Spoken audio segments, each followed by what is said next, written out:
Assalamualaikum warahmatullahi wabarakatuh. Alhamdulillahirabbil alamin bi ni'matil imani wal islam wal ihsan. Wassalatu wassalamu ala asyrafil anbiya'i wal mursalin wa ala alihi wa sahbihi ajma'in, amma ba'd. Nama saya Rabitul Adawiyah, ingin mempresentasikan isi makalah saya yang berjudul Sejarah Perkembangan Tafsir di Indonesia. Oke, langsung saja. Dapat kita ketahui bahwasanya di Indonesia sendiri aktivitas penafsiran dan penerjemahan Al-Quran adalah dimulai sejak Islam masuk ke Indonesia. Pengajaran tafsir Al-Quran telah lama berlangsung di berbagai lembaga pendidikan Islam, baik bersifat tradisional maupun lembaga yang modern. Meskipun bahasa Arab masih menjadi kendala utama yang menghambat aktivitas penafsiran di Indonesia, namun dari sinilah muncul kreativitas para ulama Indonesia. Kitab-kitab tafsir yang asalnya berbahasa Arab yang sulit dipahami oleh masyarakat awam, kemudian ulama-ulama Indonesia melakukan penafsiran Al-Quran menggunakan bahasa Indonesia ataupun bahasa lokal. Seperti contohnya Kiai Haji Mustafa Bisri, beliau menafsirkan kitab tafsirnya Al-Ibris dengan bahasa Jawa atau bisa disebut dengan Arab Pegon. Kemudian contoh lainnya yaitu Buya Hamka, beliau menafsirkan kitab Al-Azhar itu dengan berbahasa Indonesia ataupun berbahasa Melayu. Kemudian Al-Misbah yang dimana ditafsirkan oleh Quraisy Shihab dengan berbahasa Indonesia. Oke, langsung saja. Dalam pembahasan saya ini, saya akan membahas dua substansi. Yang pertama, sejarah tafsir di Indonesia. Yang kedua, perkembangan tafsir di Indonesia dari masa ke masa. Yang pertama, sejarah tafsir di Indonesia. Sejauh menyangkut kedatangan Islam di Nusantara, terdapat diskusi dan perdebatan panjang di antara para ahli mengenai tiga masalah pokok. Yang pertama, tempat asal kedatangan Islam. Yang kedua, para pembawanya. Dan yang ketiga, waktu kedatangannya. Sejumlah sarjana, kebanyakan asal Belanda, memegang teori asal-muasal Islam di Nusantara adalah anak benua India, bukannya Persia ataupun Arabia. Sarjana pertama yang mengemukakan teori ini adalah Pinable, ahli dari Universitas Leiden. Dia mengaitkan asal-muasal Islam di Nusantara dengan wilayah Gujarat dan Malabar. Menurut dia, adalah orang-orang Arab bermazhab Syafi'i yang berimigrasi dan menetap di wilayah India tersebut yang kemudian membawa Islam ke Nusantara.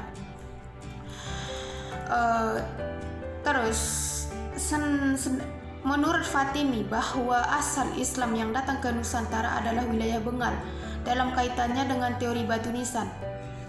Kemudian Morrison mengemukakan teorinya bahwa Islam di Nusantara bukan berasal dari Gujarat, melainkan dibawa para penyebar Muslim di pantai Coromandel pada akhir abad ke-13.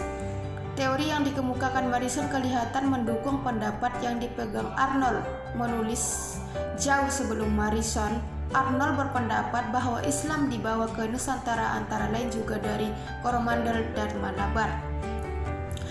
Teori bahwa Islam juga dibawa langsung dari Arabia dipegang pula oleh Crawford, walaupun ia menyarankan bahwa interaksi penduduk Nusantara dengan kaum Muslim yang berasal dari pantai timur India juga merupakan faktor penting dalam penyebaran Islam di Nusantara. Oke, langsung saja. Dalam proses pembentukan komunitas Islam di Nusantara, para pedagang mempunyai peran yang sangat berarti. Pertumbuhan komunitas Islam bermula di berbagai pelabuhan penting di Sumatera, Jawa, dan pulau-pulau lainnya. Hal ini terjadi karena Islam untuk pertama kali diperkenalkan kepada masyarakat di Nusantara melalui jalan dagang yang disinyalir oleh para pedagang Muslim. Menjelang akhir abad ke-17, pengaruh Islam sudah hampir merata di berbagai wilayah penting di Nusantara, tidak hanya Sumatera, Jawa, Ternate, Tidore, tetapi juga Kalimantan, Sulawesi, dan Nusa Tenggara. Penafsiran Al-Quran telah dimulai sejak Al-Quran itu disampaikan oleh Nabi Muhammad SAW kepada umatnya. Hal ini merupakan suatu kenyataan sejarah yang tidak dapat dibantah oleh siapapun, termasuk oleh sejarawan Barat dan Timur, baik Muslim maupun non-Muslim. Tafsir Al-Quran di Indonesia merupakan upaya yang dilakukan untuk menjelaskan kandungan kitab suci Al-Quran kepada bangsa Indonesia melalui bahasa yang digunakan oleh bangsa tersebut. Bisa disebut dengan bahasa lokal, baik dalam bahasa nasional atau bahasa Indonesia maupun bahasa daerah seperti bahasa Melayu, Jawa, Sunda yang disampaikan secara lisan maupun tertulis, seperti termaktub dalam kitab-kitab tafsir, makalah-makalah atau artikel-artikel dalam bentuk manuskrip atau hasil cetakan. Adapun perkembangan penafsiran Al-Quran di Indonesia jelas berbeda dengan yang terjadi di dunia Arab atau Timur Tengah, tempat turunnya Al-Quran sekaligus tempat kelahiran tafsir Al-Quran. Perbedaan tersebut terutama disebabkan berbedanya latar belakang, budaya, dan bahasa. Oleh karena itu, proses penafsiran Al-Quran untuk bangsa Indonesia harus melalui penerjemahan ke dalam bahasa Indonesia terlebih dahulu, kemudian baru diberikan penafsiran yang luas dan rinci, sehingga tafsir Al-Quran di Indonesia melalui proses yang lebih lama jika dibandingkan dengan yang berlaku di tempat asalnya ataupun Timur Tengah. Berdasarkan kondisi yang demikian, tafsir Al-Quran di Indonesia dapat dibagi menjadi beberapa periode, yaitu pertama periode klasik, yang kedua periode pertengahan, yang ketiga periode pramodern, dan yang keempat periode modern hingga sekarang. Penetapan keempat periode perkembangan tafsir Al-Quran itu berdasarkan pada ciri-ciri tafsir yang terdapat di Indonesia. Oleh karena itu, periode-periode tersebut berbeda mencolok dari periode perkembangan tafsir yang terjadi di Timur Tengah pada umumnya. Yang kedua yaitu substansi yang kedua perkembangan tafsir di Indonesia. Yang pertama, periode klasik dari abad ke-7 sampai abad ke-17. A. Bentuk tafsir. Yang dimaksud dengan periode klasik adalah sejak permulaan Islam sampai ke Indonesia sekitar abad ke-1 dan ke-2 dan berlangsung sampai abad ke-10. Penafsiran yang terjadi selama kurun waktu kurang lebih 9 abad disebut periode klasik karena merupakan cikal bakal bagi perkembangan tafsir pada masa-masa sesudahnya. Penafsiran pada periode ini boleh dikatakan dalam menampakkan bentuk tertentu yang mengacu pada al-ma'thur atau ar-ra'yu karena masih bersifat umum. Hal itu disebabkan oleh kondisi masyarakat pada masa itu yang mana umat Islam Indonesia pada waktu itu belum merupakan suatu komunitas muslim yang sesungguhnya, sehingga periode ini dapat dikatakan berbagai periode islamisasi bangsa Indonesia. Kemudian metode dan corak tafsir.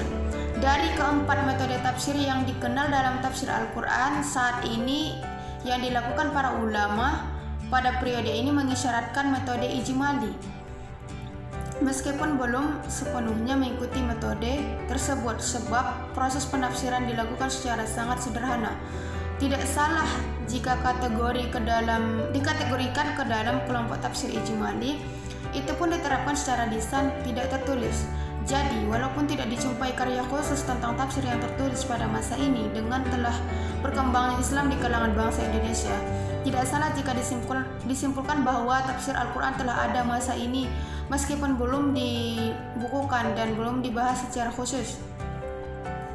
Tafsir tersebut diberikan bersamaan dengan penjelasan tentang berbagai subjek bahasan. Misalnya, teologi ditafsirkan ketika mengajarkan akidah, ayat-ayat yang membicarakan sholat, puasa, zakat, haji, dan sebagainya ditafsirkan pada waktu yang mengajarkan subjek tersebut.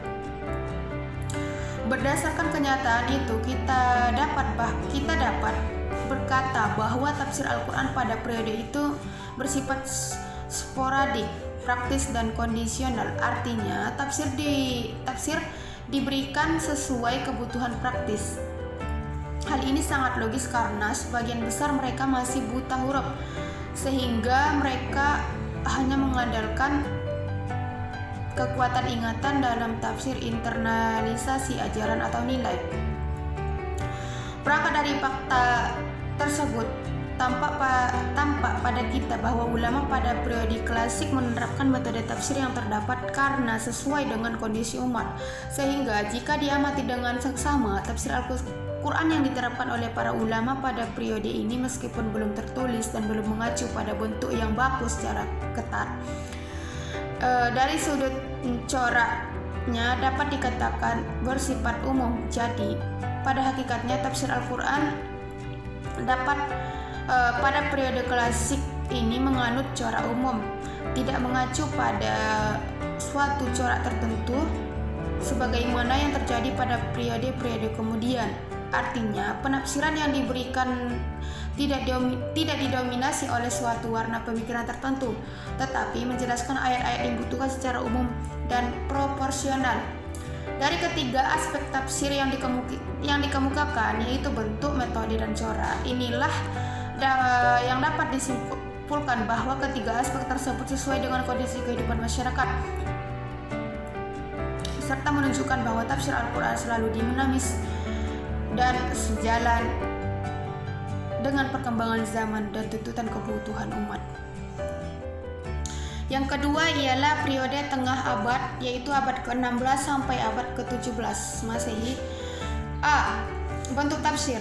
Tafsir Al-Quran pada masa ini lebih berkembang dan lebih dapat dipertanggungjawabkan secara ilmiah karena tidak berdasarkan pada kekuatan ingatan semata sebagaimana periode klasik, dan sudah mempunyai buku pegangan yang representatif dari ahli tafsir yang kompeten dan profesional. Berpijak pada kenyataan tersebut, dapat disimpulkan bahwa tafsir Al-Quran di Indonesia baru dimulai secara faktual pada periode tengah ini. Di antara upaya penafsiran dilakukan ulama pada periode ini ialah membaca dan memahami tafsir tertulis yang datang dari Timur Tengah, seperti kitab Tafsir Al-Jalalain yang dibacakan kepada murid lalu diterjemahkan ke dalam bahasa murid seperti Melayu, Jawa, Sunda, dan sebagainya. Berdasarkan hal tersebut, tafsir Al-Quran yang disampaikan kepada umat berbentuk ar-ra'yu, karena tafsir Al-Jalalain yang dipelajari itu dalam bentuk pemikiran. Sementara bentuk Al-Ma'thur bisa dikatakan tidak begitu populer, bahkan boleh disebut tidak masuk ke Indonesia pada waktu itu, meskipun pada periode ini tafsir Al-Quran di Timur Tengah telah berkembang teramat pesat. Namun, meskipun penafsirannya berbentuk rasional, penafsir tidak terhalang memakai riwayat seperti hadis-hadis Nabi Shallallahu Alaihi Wasallam. Keberadaan hadis di dalam tafsir yang berbentuk rasional seperti itu adalah sebatas legitimasi terhadap pemikiran dan ide yang dikemukakan. Hal ini seakan menggambarkan bahwa Al-Quran demikian menguasai alam pikiran dan perasaan orang-orang soleh masa dahulu. Di atas segala-galanya, mereka mengutamakan hidupnya untuk menjaga dan melestarikan kitabullah, dan mereka juga mempelajari segalanya yang berkaitan dengan Al-Quran. Tak ada kitab apapun selain Al-Quran yang mendapat perhatian sedemikian besar. Dengan mengingat semuanya itulah, maka patut kiranya kalau kita terima dengan baik segala yang telah mereka tuliskan di dalam kitab-kitab mereka. Pola penafsiran ini berlangsung sejak lebih kurang selama 3 abad di Indonesia. Tafsir tersebut berproses sesuai dengan corak tafsir yang ada di dalam kitab yang dibacakan. Artinya, para ulama atau guru tafsir yang mengajarkan tidak melakukan inisiatif dalam upaya pengembangan pemahaman suatu ayat, kecuali sebatas yang mereka pahami dari penafsiran yang sudah diberikan di dalam kitab-kitab tafsir yang dibacakan. Hal tersebut membuktikan bahwa yang berkembang pada periode ini ialah tafsir dalam bentuk pemikiran, sementara yang berbentuk riwayat tidak dijumpai datanya. Hal tersebut disebabkan oleh beberapa faktor, diantaranya A. Kondisi mufasir, yang dimana latar belakang keahlian yang dimiliki oleh para ulama yang mengajarkan Islam kepada bangsa Indonesia, baik yang datang dari luar Indonesia seperti Arab maupun yang berasal dari pribumi sendiri. Berdasarkan fakta yang ada, tidak dijumpai di antara mereka yang punya spesialis bidang hadis atau riwayat, tetapi mereka lebih cenderung kepada ajaran-ajaran tarekat ataupun tasawuf. Yang kedua, keadaan umat, di mana pada saat itu bangsa Indonesia belum mengenal bahasa Arab secara baik, sehingga tidak memungkinkan untuk mengenalkan penafsiran Nabi dan sahabat dari bahasa Arab kepada mereka. Yang ketiga itu letak geografis. Letak Indonesia yang teramat jauh dari tempat kelahiran Islam menjadi kendala yang membuat ajaran Islam terlambat sampai ke negeri ini. Terus B, yaitu metode dan corak tafsir. Metode tafsir yang diterapkan tidak berbeda dari apa yang dipakai pada periode klasik, yaitu ijmali.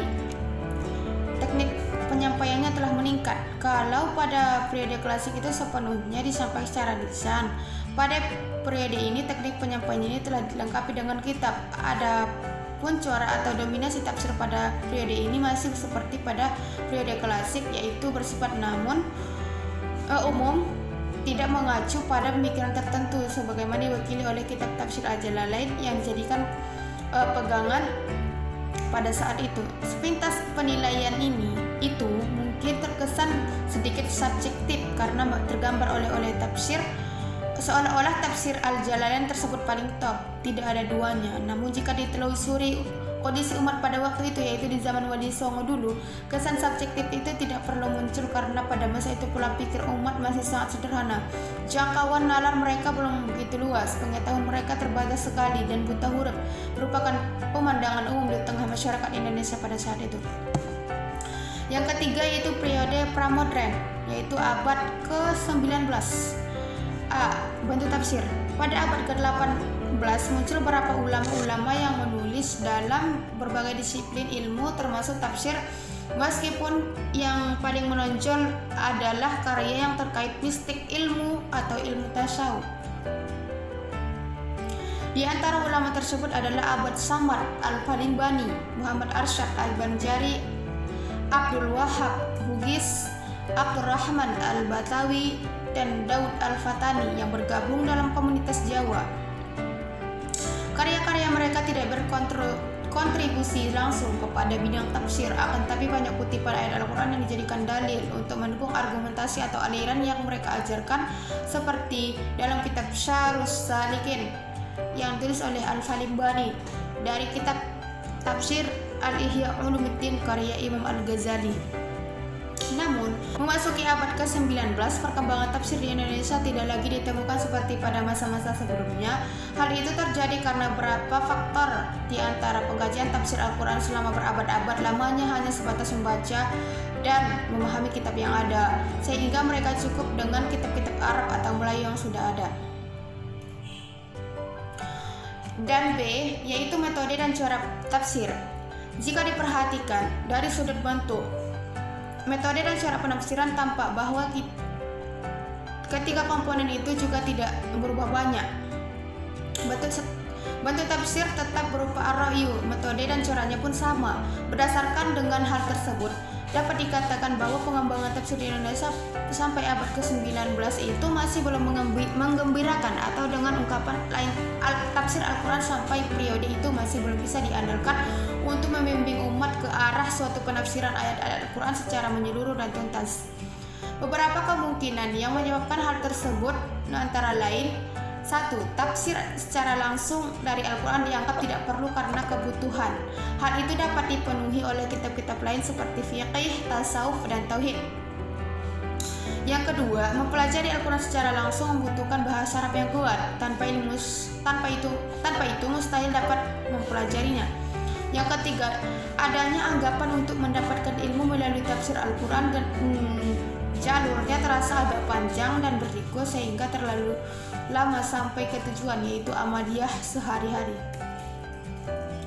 Tafsir Al-Quran tidak menjelaskan permasalahan-permasalahan tersebut secara rinci dan praktis, tetapi bersifat umum dan teoritis. Berbeda halnya dengan kitab-kitab yang lain. Kondisi sosial kemasyarakatan memang membutuhkan penanganan sesegera mungkin karena banyak permasalahan yang tumbuh di tengah masyarakat. Untuk memecahkan problematika tersebut melalui tafsir jelas memakan waktu dan proses yang terlalu panjang dan lama. 3 poin sebelumnya cukup menggambarkan mengapa tafsir Al-Quran kurang mendapat tempat dalam kurikulum pengajaran tafsir di Indonesia sejak dulu sampai periode ini. Yang keempat, yaitu periode modern, yaitu abad ke-20. Yang A, bentuk tafsir. Sejak akhir tahun 1920-an dan seterusnya, sejumlah terjemahan Al-Quran dapat berbentuk verjus. Bahkan seluruh isi Al-Quran mulai bermunculan. Kondisi penerjemahan Al-Quran semakin kondusif setelah terjadinya Sumpah Pemuda pada tahun 1928 menyatakan bahwa bahasa persatuan adalah bahasa Indonesia. Tafsir Al-Furqan misalnya adalah tafsir pertama yang diterbitkan pada tahun 1928. Selanjutnya atas bantuan pengusaha, yaitu Sa'ad Naban, Pada tahun 1953 barulah proses penulisan yang dilanjutkan kembali sehingga akhirnya tulisan tafsir Al-Furqan secara keseluruhan 30 juz dapat diterbitkan pada tahun 1956. Pada tahun 1932, Syariat School Muhammadiyah bagian Karang-Mengarang dengan judul Al-Quran Indonesia Tafsir Hibarna oleh Iskandar Idris pada tahun 1938 dan Tafsir Asy-Syamsiyah oleh Kiai Haji Sanusi. Pada tahun 1938 Mahmud Yunus menerbitkan terjemah Al-Qur'anul Karim. Kemudian pada tahun 1942 Mahmud Aziz menulis sebuah tafsir dengan judul Tafsir Al-Qur'an berbahasa Indonesia. Proses terjemahan semakin maju pasca kemerdekaan Republik Indonesia pada tahun 1945, yaitu munculnya beberapa terjemahan seperti Al-Quran dan terjemahannya yang didukung oleh Menteri Agama saat itu.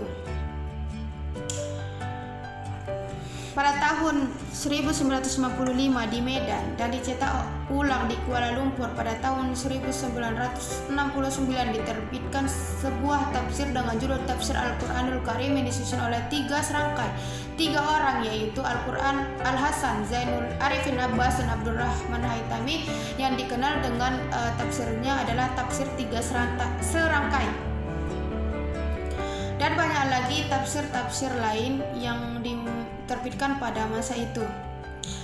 Di samping tafsir-tafsir sudah mulai marak dilakukan oleh para ulama, terjemahan Al-Quran masih sangat dibutuhkan pada saat itu. Terbukti dengan masih terbitnya terjemahan Al-Quran seperti Al-Quran dan terjemahan seperti yang ditulis oleh Yayasan Penerjemah Tafsir Al-Quran pada tahun 1967 dan 1971 dan pada tahun 1975. Pada awal abad ke-20 muncullah berbagai karya seperti karya Munawir Khalil dengan judul Al-Quran dari Masa ke Masa yang ditulis pada tahun 1952 dan Hasbi As-Siddiqi dengan bukunya Sejarah dan Pengantar Al-Quran pada tahun 1954 dan Masih Fok Zuhdi ikut juga menulis ilmu tafsir dengan judul Pengantar Ulumul Quran pada tahun 1979 dan banyak lagi kitab tafsir lainnya. Yang selanjutnya itu B, metode tafsir. Dengan melihat tafsir-tafsir yang muncul dari abad ke-17 hingga abad ke-21, bentuk-bentuk penulisan tafsir di Indonesia dapat dikategorikan dalam beberapa kategori berdasarkan tinjauan yang digunakan. Penulisan tafsir di Indonesia bila ditinjau dari segi sistematika penulisan dapat dibagi dalam bentuk bagian yaitu tahlili dan maudhu'i. Selanjutnya yaitu kesimpulan. Di Indonesia adalah negara yang masyarakatnya sebagian besar beragama Islam, sehingga sudah selayaknya menempatkan diri dalam mengembangkan peradaban Islam. Mau tidak mau, suatu peradaban tersebut akan terbentuk oleh umatnya. Perkembangan tafsir Al-Quran yang ada di Indonesia tidak terlepas dari pengaruh perkembangan Islam di belahan bumi lain.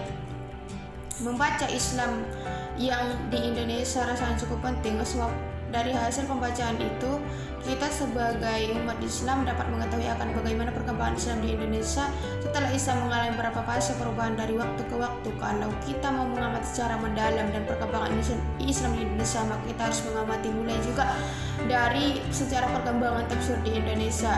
Tafsir Al-Quran di Indonesia dapat dibagi menjadi 3 periode, yaitu pertama periode klasik, yang kedua yaitu memakai metode Al-Matur dan Ar-Ra'i, yang kedua adalah metode masa abad pertengahan, dan yang ketiga adalah masa pramodern, dan yang keempat adalah masa periode modern sampai sekarang. Sekian dari isi makalah saya, kurang dan lebih saya minta maaf. Saya tutup isi makalah saya itu dengan walhamdulillahirabbil alamin. Assalamualaikum.